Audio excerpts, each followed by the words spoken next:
Hello नमस्कार साथियों, स्वागत है आप सभी का आपके अपने यूट्यूब चैनल अपना क्लासेस में। साथियों, आज हम चर्चा करने वाले हैं बिहार बोर्ड कक्षा 10वीं के फिजिक्स के कुछ महत्वपूर्ण लघुत्तरीय प्रश्न जो आपके परीक्षा में पूछे जाने की संभावना है।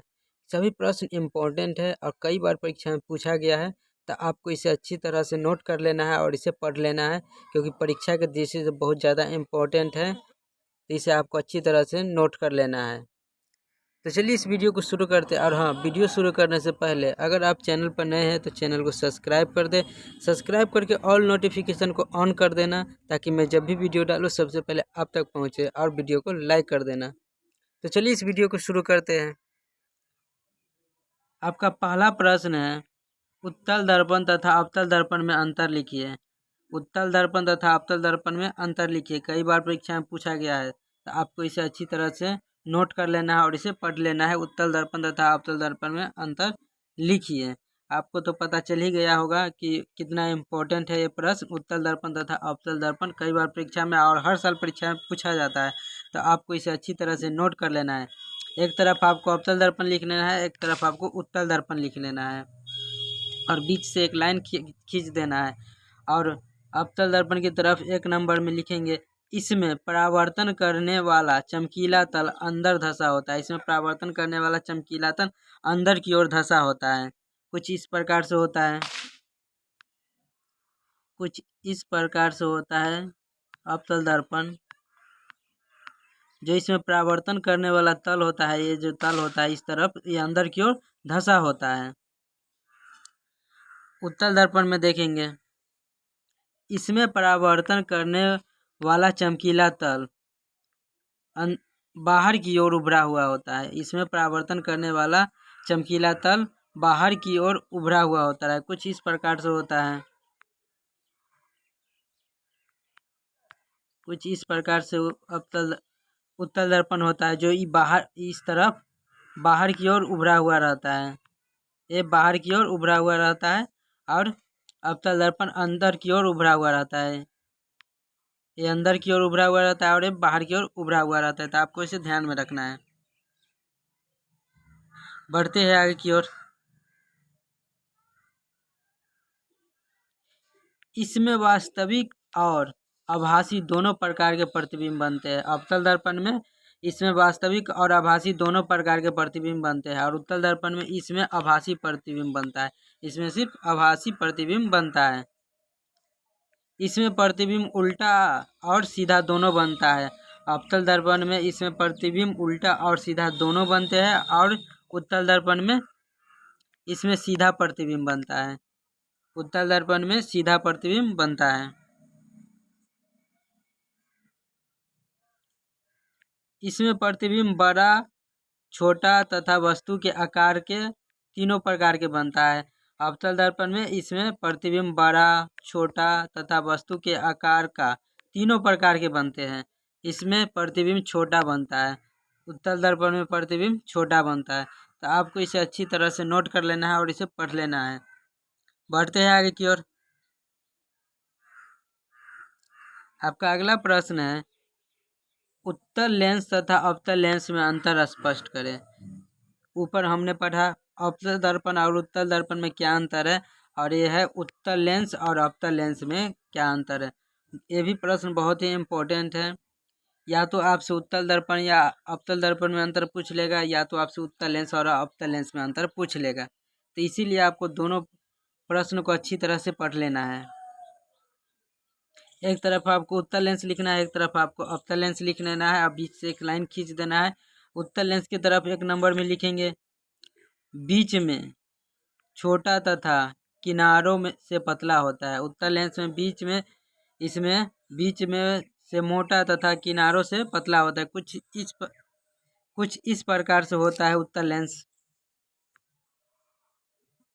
आपने देखा होगा कुछ इस प्रकार से उत्तल लेंस का आकृति बना हुआ रहता है। बीच में मोटा, बीच में इस प्रकार से मोटा रहता है, और तथा किनारों से ये लाइन पतला एकदम रहता है। कुछ इसी प्रकार से उत्तल लेंस बना हुआ रहता है। तो आपको ध्यान में रखना है। इसमें अवतल लेंस में बीच में पतला तथा किनारों में मोटा होता है। कुछ इस प्रकार से होता है अवतल लेंस, कुछ इस प्रकार से अवतल लेंस बना रहता है। इसमें बीच में पतला होता है, जो बीच वाला होता है इसमें ये पतला रहता है तथा किनारों से ये सब मोटा रहता है।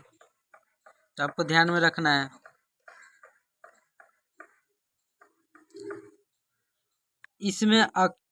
इसमें अक्षर बड़े आकार के दिखाई देते हैं।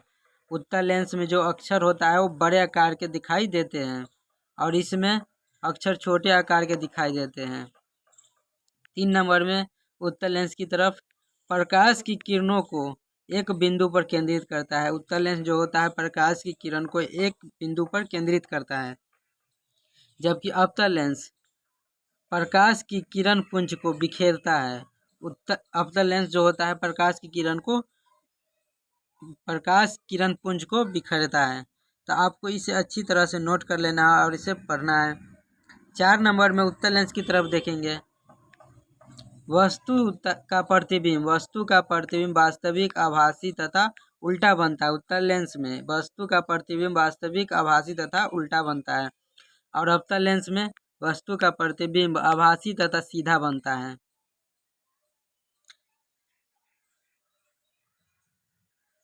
5 नंबर में उत्तल लेंस की ओर देखेंगे।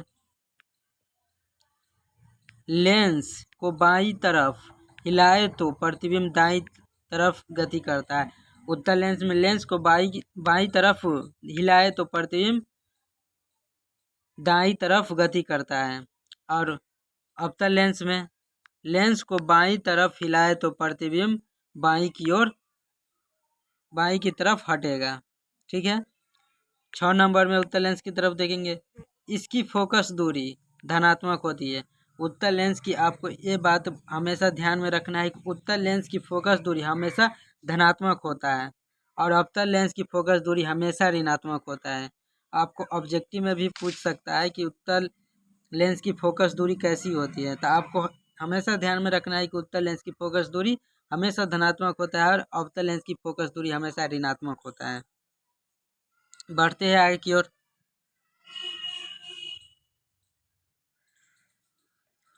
आपका अगला प्रश्न है, प्रकाश का प्रकीर्णन से आप क्या समझते हैं। ये भी प्रश्न बहुत ही इम्पोर्टेंट है, लघु उत्तरीय प्रश्न है और आपसे 3 नंबर में पूछे जाएंगे। 3 नंबर के प्रश्न होता है, तो प्रकाश का प्रकीर्णन से आप क्या समझते हैं। इसका उत्तर है, जब प्रकाश किसी एक माध्यम से गुजरता है जिसमें धूल तथा अन्य पदार्थों के अत्यंत सूक्ष्म कण होते हैं तो इसके द्वारा प्रकाश सभी दिशाओं में प्रसारित हो जाता है। इसे प्रकाश का प्रकीर्णन कहते हैं। सूर्य के प्रकाश के प्रकीर्णन के कारण ही आकाश का रंग नीला दिखाई देता है। एक बार और इसका उत्तर पढ़ेंगे। जब प्रकाश किसी ऐसे माध्यम से गुजरता है जिसमें धूल तथा अन्य पदार्थों के अत्यंत सूक्ष्म कण होते हैं तो इसके द्वारा प्रकाश के सभी दिशाओं में प्रसारित हो जाता है। इसे प्रकाश का प्रकीर्णन कहते हैं। सूर्य के प्रकाश के प्रकीर्णन के कारण ही आकाश का रंग नीला दिखाई देता है।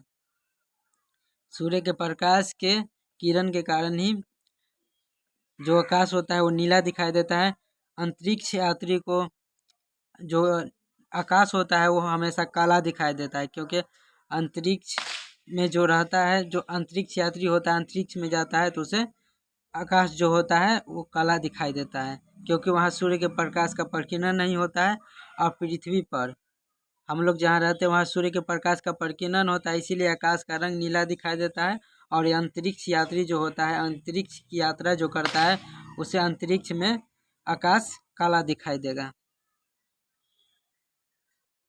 तो ये था बिहार बोर्ड कक्षा 10 के फिजिक्स के कुछ महत्वपूर्ण लघु उत्तरीय प्रश्न। ये सभी प्रश्न बहुत ज़्यादा इम्पोर्टेंट है और कई बार परीक्षा में पूछा गया है, तो आपको इसे अच्छी तरह से नोट करके इसे पढ़ लेना है, क्योंकि परीक्षा में पूछे जाने की बहुत ज़्यादा संभावना है। अगर वीडियो अच्छी लगी हो तो चैनल को सब्सक्राइब कर देना और वीडियो को लाइक करता है। मिलते हैं अगले वीडियो में, तब तक के लिए धन्यवाद। जय हिंद।